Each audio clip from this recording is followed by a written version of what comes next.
Welcome to The Explainer.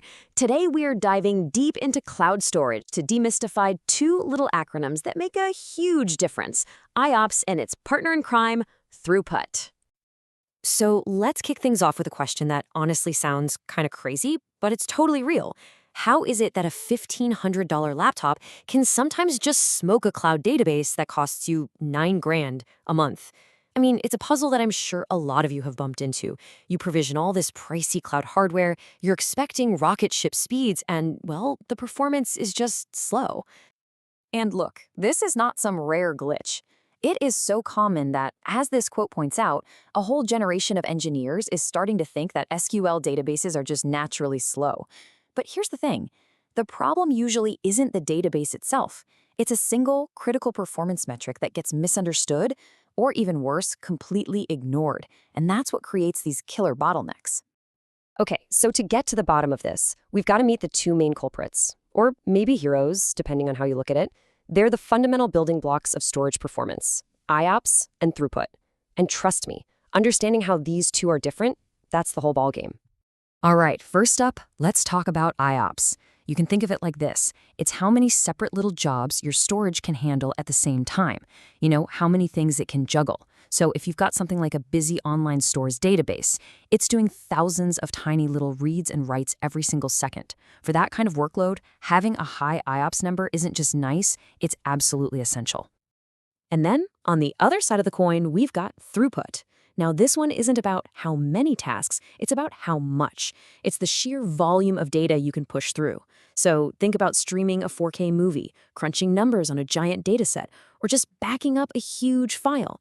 That's when you care about throughput. It's all about how wide that data pipe is.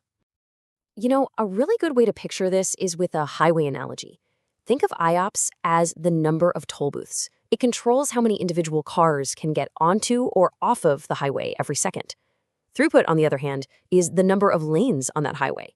See, you could have a massive 8-lane superhighway, but if you've only got one slow toll booth, you're going to have one heck of a traffic jam. They both matter. And believe it or not, there's a super simple formula that connects these two.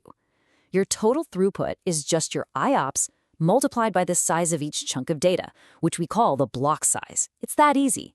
So if your app is doing tons and tons of tiny little operations, you're limited by your IOPS. We call that being IOPS bound. But if it's doing just a few really big operations, then you're limited by your throughput bound. Okay, so if the concepts are this simple, right? What's the big deal? Why does this all blow up into such a huge performance headache and a major cost issue when we move into the cloud? Well, the whole thing boils down to one single core architectural choice: the separation of storage and compute. Think about your laptop. The SSD is plugged right into the motherboard, practically touching the CPU. But in the cloud? Nope. Your virtual machine, the compute part, is over here, and your storage is way over there. They're not physically connected. They have to talk to each other over a network. And the difference this makes, it's just staggering. I mean, look at this number. A high-end NVMe SSD, the kind you can just buy and pop into your laptop, can hit over 1.4 times million IOPS. A million! And why? Because there's no network getting in the way. The data barely has to travel at all. This separation completely changes the game. See, that SSD in your laptop, it's all yours. It's single tenant. But cloud storage is a massive shared system for thousands of customers. It's multi-tenant. And because it's over a network, you get extra delay or latency. To make sure everyone gets a fair slice of the pie, the cloud providers have to put limits on performance. And just like that, IOPS stops being just a physical spec and becomes a resource you have to carefully manage and pay for. And that, right there, is the fundamental trade-off of the cloud. Don't get me wrong, this separation is amazing. It gives us incredible flexibility, fault tolerance, easy backups, all the good stuff. But we have to be honest with ourselves. We are making a very conscious decision to trade raw, dirt-cheap performance for all that convenience and power.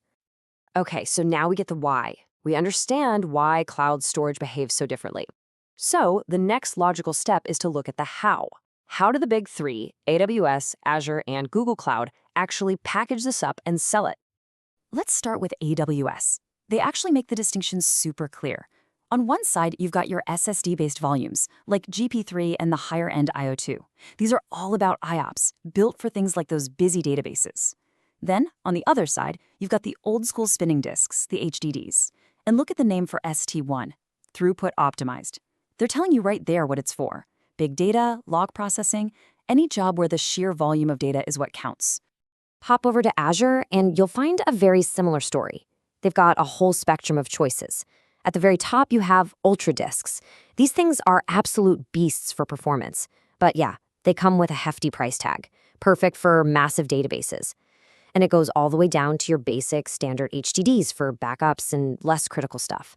The main point is you're not just buying storage, you're buying a specific performance level. And no surprise, Google Cloud plays the same game.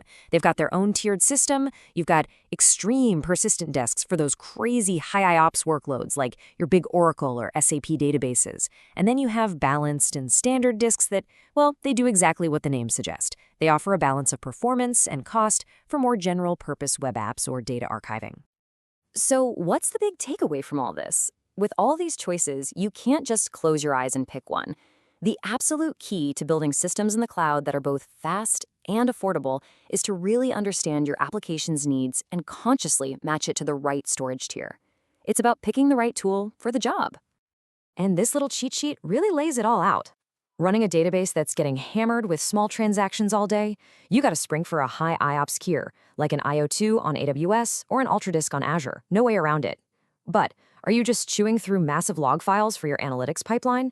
A cheaper, throughput-optimized disk is going to be your best friend. It's a much, much smarter use of your money. If you get this wrong, you're doing one of two things, either choking your application's performance or just lighting cash on fire.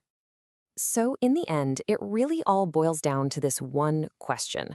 Once you truly get the difference between IOPS and throughput, and you understand why the cloud works the way it does, you'll never look at storage the same way again.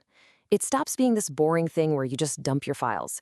It becomes what it actually is, a powerful lever you can pull, a tool that you can fine-tune to make your application fly, or, if you ignore it, a silent killer that will bring your entire system to its knees.